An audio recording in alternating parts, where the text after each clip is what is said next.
Entonces, para poder continuar con la temática y bueno, como propósito del tercer parcial, el objetivo es evaluar qué pasa con las estructuras cuando ya se están revisando los últimos criterios de análisis dinámico, ¿sí?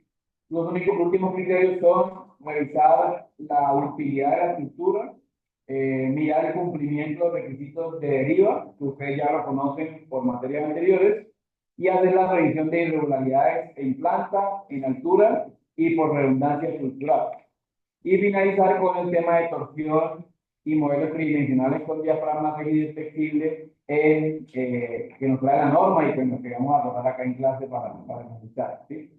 Este último componente se vuelve prácticamente la entrega 3 del trabajo y el posible parcial, pero como yo les comentaba, podría ser una mezcla de las dos cosas, que todo depende de cómo lleguemos a la última semana de clase, ¿sí? Entonces, bueno, primero resaltar que los pasos que hablábamos la semana pasada en relación al análisis de la edificación, el paso 6 y 7 nos establece una relación directa con el análisis sísmico y la fuerza sísmica que vamos a calcular, ¿ok? Y específicamente nos trae a alusión un componente importante, y es que tenemos que clasificar la estructura como regular o como irregular.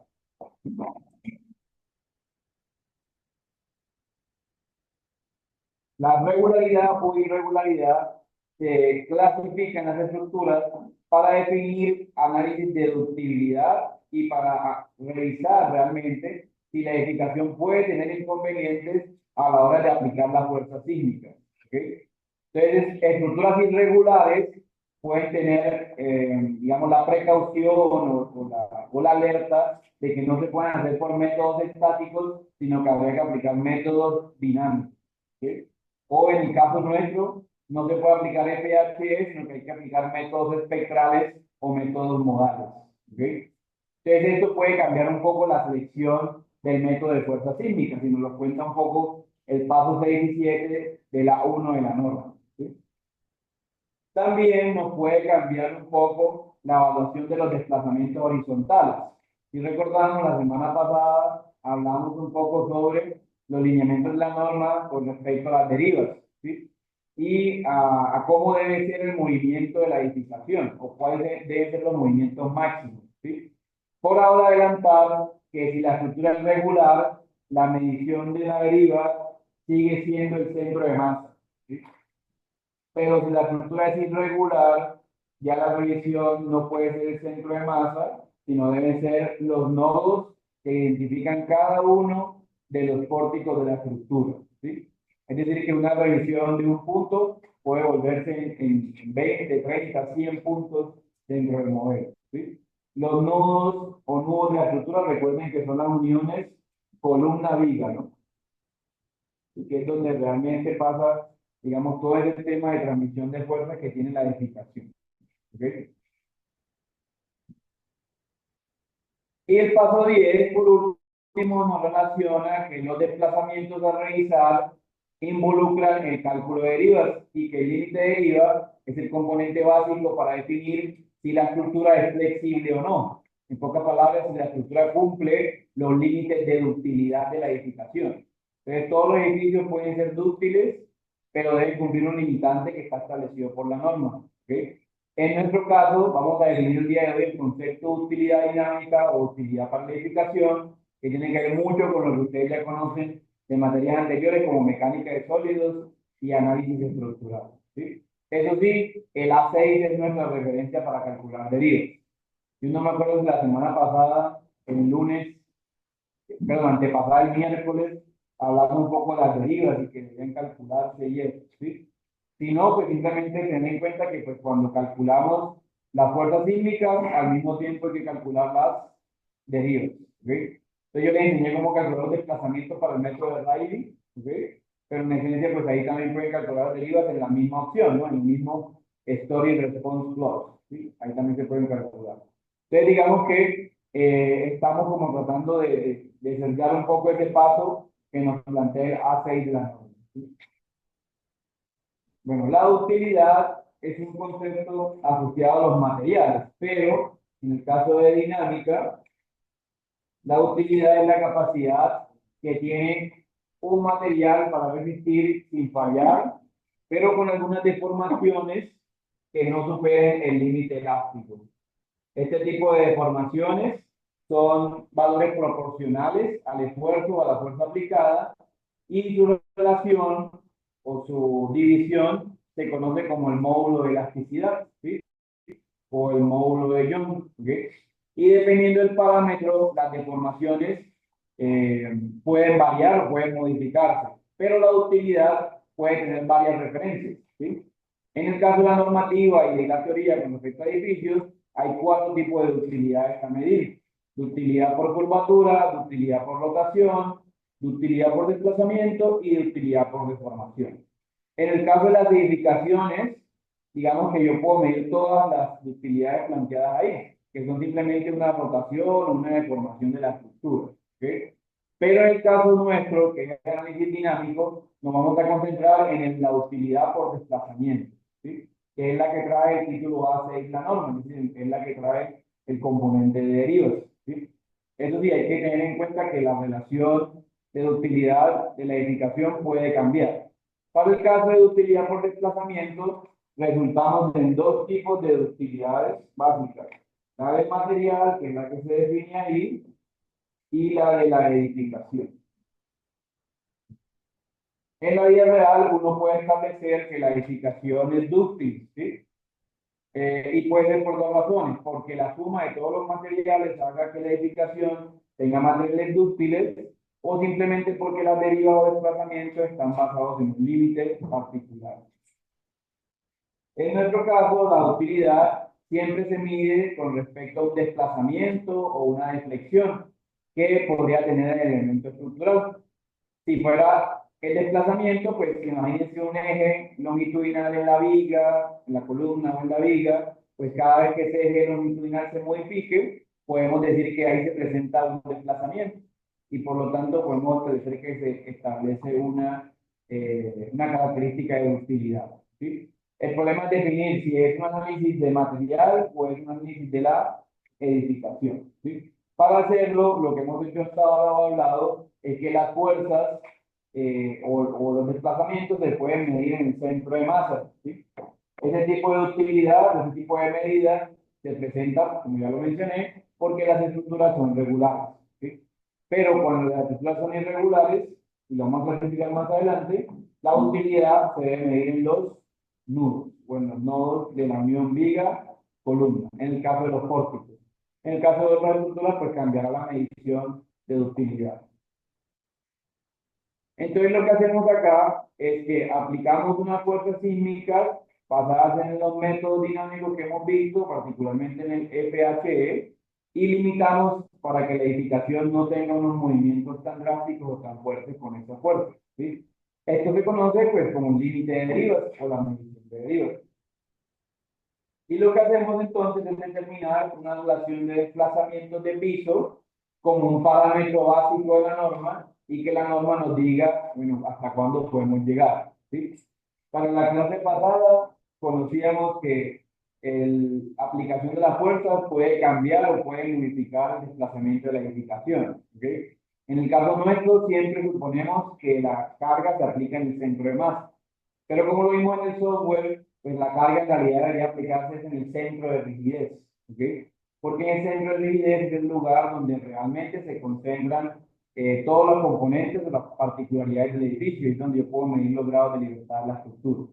Para tener en cuenta eso, en el software aplicamos que la diferencia entre el centro de masa y el centro de rigidez era del 5%, ¿sí? De una de las longitudes. Y por eso en la definición de las cargas sísmicas, si se acuerdan, colocamos 0.05 en una cosa que se llama excentricidad, ¿okay? Entonces, hasta ahora lo hemos hecho así, entonces no hay ningún problema. El tema es que la deriva máxima para edificaciones de uso normal, es del grupo 1, 2 y algunas del grupo 3, se delimita al 1% de la norma, lo cual está en la sección A64, ¿sí? Entonces, lo que hacen ustedes es con su modelo y su edificación, medir la deriva y si esta deriva supera el 1%, significa que la edificación tiene problemas de ductilidad, ¿ok? Ese componente lo llaman también el índice de ductilidad o el índice de flexibilidad. Y es el cálculo entre la deriva real dividida sobre la deriva límite, que para nuestros casos es el 1%. ¿Sí? Ese cálculo lo podemos hacer para evidenciar que la estructura esté bien o esté mal en términos de ductilidad. Y realmente lo trae a alusión la sección A10 de la norma. ¿Sí? A10. ¿Ok? Entonces, ¿qué van a hacer ustedes? En teoría, como ustedes están evaluando un edificio ya construido, que ya existe, con dimensiones ya definidas, fíjense que en la entrega 2 nunca hablamos de cambiar las dimensiones. Simplemente dijimos, hay unas dimensiones, unas recomendaciones que tenemos que hacer, ¿no? Hay unas columnas que deben aumentar su sección, para aumentar su rigidez, para cambiar su forma, para poder llegar al periodo de Rayleigh, etcétera, etcétera, etcétera. ¿Sí? Pero nunca las cambiamos. ¿Quién me dice si cambiar la columna o no? El índice de flexibilidad. ¿Sí? Entonces, con él yo puedo chequear que efectivamente la edificación no esté moviéndose en un rango de deformaciones admisibles. En este caso, no esté moviéndose en un rango de utilidad admisible. ¿Sí? Para chequearlo, pues simplemente ustedes cogen su modelo y lo que les dé la deriva lo van a dividir entre el 1%. ¿Sí? Obvio que la deriva también debe estar en porcentaje, ¿ok? Para que pueda dar la división como tal. Y ustedes reportan ese índice de flexibilidad, ¿ok? Si el índice de flexibilidad es menor a 1, eso indica que la estructura no necesita refuerzo, ¿ok? Pero si el índice de flexibilidad es mayor a 1 o mayor o igual a 1, indica que hay que reforzar las columnas. Y si se refuerzan las columnas, por ende se van a reforzar las vigas, porque hay una relación entre el ancho de la viga y el ancho de la columna. ¿Okay? Si ustedes ven edificaciones nuevas o centros comerciales novedosos, construidos a partir del 2010 o antecitos, la mayoría de ellos van a ver que las vigas y las columnas tienen una dimensión muy similar. ¿Sí? En cambio, en las edificaciones anteriores, sí, las columnas podían ser grandosas y las viguitas son unos componentes muy pequeños. ¿Sí? Entonces, para evitar eso, pues simplemente la norma nos trae el índice de flexibilidad para hacer ese cálculo, porque puede que las columnas tengan una dimensión o muy pequeña o poco apropiado para la sección de la edificación. ¿Sí? Otra cosa también es que si usted le da a la deriva más del 1%, pues también les está diciendo que hay que recortar la edificación. ¿Sí? Es prácticamente lo mismo. Lo que pasa es que la norma calcula ese índice porque el 1% puede variar. Si se acuerdan, la clase pasada hablábamos de la 12, ¿sí? El cual habla sobre estructuras del grupo de importancia 4, ¿sí? Y en algunos casos, grupos de importancia 3, donde la deriva ya no llega al 1%, sino que llega al 0,4%, ¿sí? Que es la revisión del índice de daño que tienen algunas edificaciones, solamente las del grupo 4. Repito, en caso de ustedes que tienen una edificación residencial, no tienen que hacer este chequeo. Su chequeo sería con el 1%. ¿Listo? Pero porque es una edificación de grupo 1 y además es aporticada. ¿Sí? La idea es que obviamente chequee el A6 y el A12 cuando esté en la vida real para que tengan en cuenta pues obviamente la revisión y el chequeo real de las estructuras. ¿Sí? Porque en la vida real las estructuras cambian su forma. Bueno, ¿qué queremos hacer nosotros? Matemáticamente lo que queremos hacer es calcular las deformaciones laterales de la edificación teniendo en cuenta la componente ortogonal. Entonces, las derivas, como les habrá enseñado el análisis, es un desplazamiento relativo entre pisos que lo que hace es coger la deriva de un piso y restarle la deriva del piso abajo, o el desplazamiento del piso y restarle el desplazamiento del piso de abajo. ¿Cómo se puede indicar en la fórmula? Pero a ella generalmente se le agrega una componente adicional, que sería la componente en el sentido ortogonal. Esa componente aparece porque la recomendación del cálculo de derivas, ¿sí? El cálculo de derivas por acá, es que la carga aplicada sea 100% en una dirección y 30% en otra. ¿Sí? Con este tipo de direcciones o de cambios de dirección, podemos establecer la deriva ortogonal de la edificación. ¿Sí? Ella se realiza más que todo es para el componente de ductilidad, ¿sí? Porque a veces, cuando hay otras revisiones dinámicas, la integra también ortogonal, pero pues la norma no es muy clara en eso, se vuelve como más decisión del ingeniero. En etapa se puede hacer. Si recuerdan, en etapa hasta ahora solamente hemos definido el 100% de la inducción, ¿sí? Para poder hallar el periodo, para poder hallar el método de Rayleigh, para poder revisar fuerzas centrales equivalentes, etc. ¿Sí? Pero cuando ya hemos chequeado eso y hayamos revisado que todo está bien, o bueno, con su efecto ya hemos chequeado que no hay problemas, el siguiente paso sería evaluar la fuerza ortogonal de la estructura. Entonces, simplemente a todos los combos, a todos los casos de carga, le vamos a agregar el 30% en la otra dirección. Entonces, no sé si pueden ver aquí que este es carga estática en X, y aquí tengo 100 en X y 30 en Y. ¿Sí? Y este es carga en Y, y tengo 100 en Y y 30 en X. Entonces, lo que vamos a hacer nosotros es medir las derivas con el componente ortogonal que recomienda el título A de la norma. ¿Okay? No me acuerdo si yo integré esto, digamos, en el análisis de la entrega 2, pero pues lo mínimo es que usted puede medir derivas ahí para explicar qué está pasando con la estructura. O sea, no es un requisito como tal, porque los requisitos están en el EIR, pero sí puede medirla y ver cómo está su edificación, cuál es el porcentaje que llevamos en estos momentos. Bueno, el objetivo es pues tener edificaciones en la etapa de diseño, porque si usted es diseñador y le toca el análisis dinámico o el análisis sísmico, pues va a encontrar derivas bastante altas, como las que puede ver en la imagen, donde las componentes roja y azul difieren, porque una es 100 en un sentido y la otra 30 en otro. ¿Sí? Pero cuando empieza a acercar las dimensiones, puede que las secciones se aumenten en un sentido y se reduzcan en otro, lo que hace que aumente un poco o disminuya más bien la diferencia en las derivas particulares. ¿Sí? Cabe resaltar acá que a medida que va pasando el análisis, lo que hacemos es cambiar las dimensiones de las columnas. ¿Sí? Entonces aquí, como les recomendaba un grupo la semana pasada, es crear un modelo nuevo y en ese modelo nuevo ir tanteando qué columnas deberían cambiarse para ver cómo podemos corregir la deriva, en el caso de que la deriva no dé menos del 1%. ¿Sí? Si da menos del 1%, pues no habría que hacer nada, simplemente por ductilidad la edificación funciona. ¿Sí? Bueno, ¿qué análisis debemos hacer aquí? Pues que no voy a aumentar la sección en la misma dirección porque posiblemente la edificación tenga mayor rigidez en un sentido que en otro. ¿Sí? Entonces, cuando hagamos las recomendaciones, en el caso de ductilidad, las recomendaciones deberían ser, al igual que en periodo, aumentar la dimensión de una sección, puede que en Y diferente a la de X. ¿Sí? Esto también depende, pues, obviamente, de la forma de la edificación y a dónde queramos lograr. Y pues si alguna de las dos ya baja a menos del 1%, podríamos decir que se cumple el requisito de deriva. ¿Sí? Todo esto lo hacemos con la opción Story Response Plot de etapa, ¿no? O pues calculando la mano, como había mencionado. Aquí podemos ver un ejemplo de las derivas y lo que hice fue nombrar los nodos dentro de la edificación. Entonces,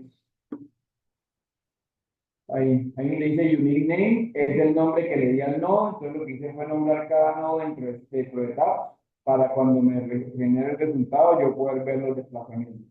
¿Sí? Eso se hace cuando la estructura tiende a ser irregular. ¿Sí? Si no, pues podemos medir solamente el centro de masa y avanzar. Después de evaluar la utilidad en el centro de rigidez, porque realmente lo que estamos haciendo es revisar la irregularidad, porque fíjense que la irregularidad me cambia esto que está acá. ¿Sí? Entonces, yo lo evalúo en el centro de masa con el 5% de diferencia, o lo evalúo en el centro de rigidez, ¿sí? Cuando la estructura sea regular. Pero si la estructura es irregular, pues debo cambiar un poco la forma de evaluación como tal. ¿Sí? Entonces, si me devuelvo un poco a la estructura que estamos trabajando,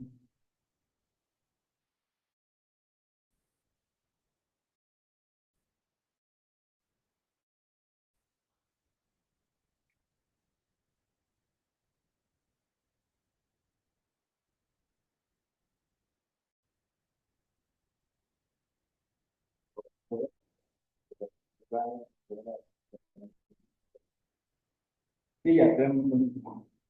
Entonces, si me pongo un poco la estructura que estábamos revisando, ya, esta, ¿sí? Entonces, fíjense que la estructura tiene una forma geométrica bastante fácil de identificar, ¿sí? En este caso, por ejemplo, yo veo que el piso uno, que es donde está la puerta en rojo, tiene una forma rectangular, ¿no? ¿Sí? Y el piso 2, aunque tiene forma rectangular, es hueco, ¿no? ¿Sí? Y tiene la caja encima. En ambos casos podemos ver una forma rectangular, o sea que podríamos decir que la estructura es regular. ¿Listo? Y digamos que visualmente lo pareciera. Sin embargo, la norma nos establece que para hacer esa clasificación lo mejor es irse al título A, en la sección A3. ¿Sí? Entonces, con la A3 usted puede chequear realmente la clasificación de irregularidad o no. ¿Sí? Y que obviamente donde aparezca un vacío o un hueco, debe cambiar la forma de irregularidad de la estructura. Hay estructuras más complicadas. No tengo. Ah, pero por ejemplo esta, si uno dice, evalúen si es regular o irregular, ¿cómo la clasificarían?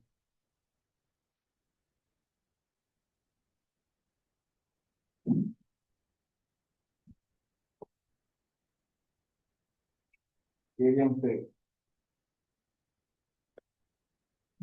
¿Regular o irregular?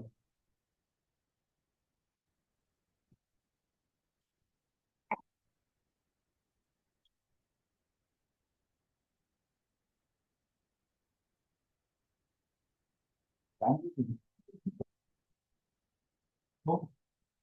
Irregular, se ve irregular, ¿no? ¿Sí? O sea, a diferencia de esta, ¿sí? Que apareció en una cajita de fósforo, que era rectangular, esta puede ver que tiene formas diferentes y además tiene algo más, ¿no? Que tiene unos vacíos, ¿no? Unas aberturas, unos huecos en él, ¿sí? Entonces, ella, simplemente por la forma de visualizarse, parecería que fuera irregular. Entonces, esas evaluaciones hay que hacerlas dentro del modelo. ¿Sí?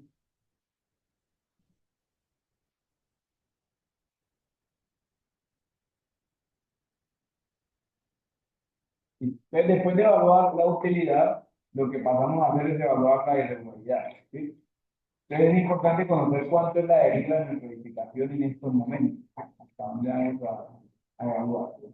Entonces, luego de calcularla, en el paso 8 nos dice, evaluemos la capacidad de energía de disipación, porque es lo que viene después de tener claro el índice de flexibilidad o adherido. El nivel de disipación de energía define la fuerza sísmica que la estructura es capaz de soportar.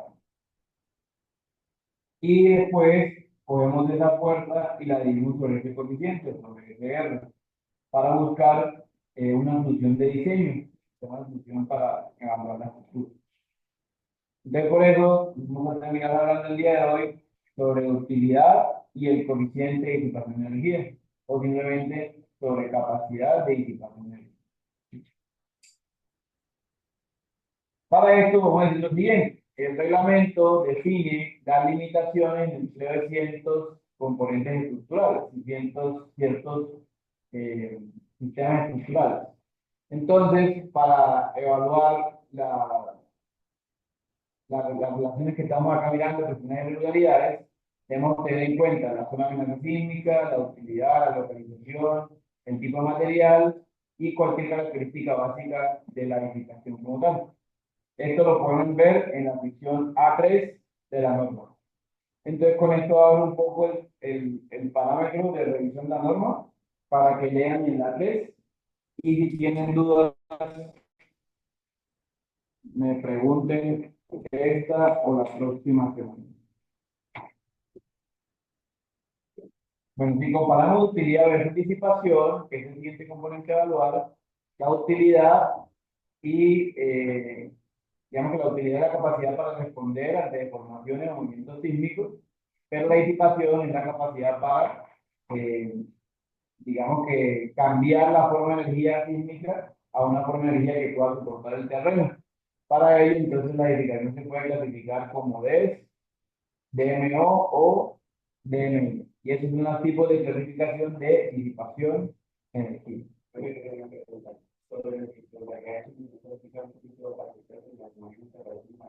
Sí, ya voy a llegar ahí. Sí, entonces, ¿qué es lo que tenemos que hacer de primero? Antes de poder hablar de irregularidades o de otros componentes, pues hay que clasificar la edificación como DES, DMO o DMI. ¿Sí? Entonces, vamos a hacer un pequeño ejercicio, ¿sí? El cual nos establece lo siguiente para nuestro proyecto. ¿Sí? Primero, hay que clasificarla en alguna de estas categorías. Pero esta categoría no solamente aplican para Bucaramanga, porque ustedes tienen 3 casos de estudio, ¿sí? Y hay uno que queda fuera de Bucaramanga, ¿vale? Entonces hay que clasificarlo en esto. Luego de esa clasificación, revisamos la altura de la edificación.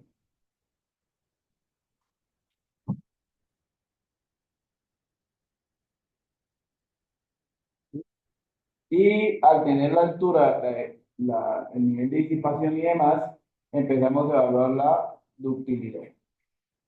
O sea, cuál es la deriva esperada. Esto ya lo podemos hacer porque nosotros tenemos un modelo para hacerlo, ¿sí? Y el miércoles pues hay una entrega. Pero nos quedaría pendiente ahora el siguiente componente, que es el componente de irregularidades, ¿sí? Que hace referencia a la sección A3 de la norma. Y con ese componente la vamos a hacer.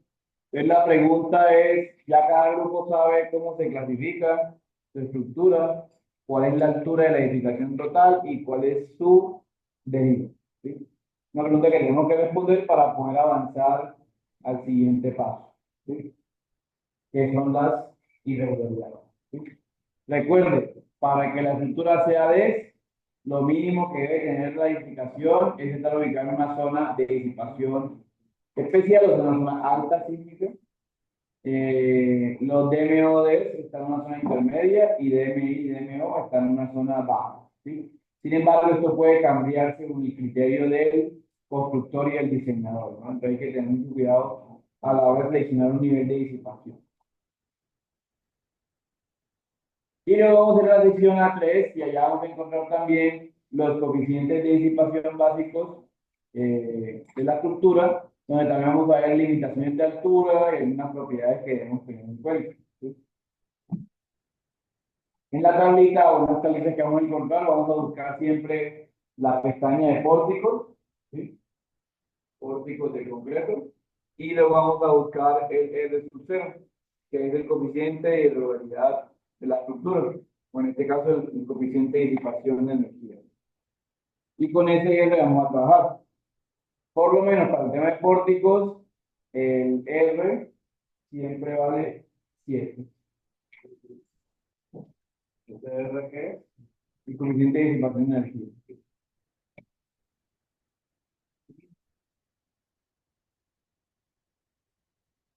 Entonces, si la estructura es regular, además de que el centro de masa es donde se miden las derivas, vamos a decir también que el R de disipación de energía es 100, ¿sí?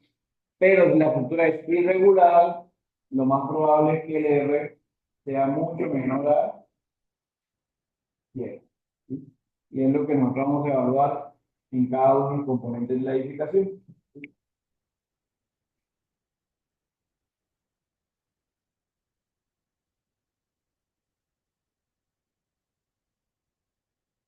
¿Listo?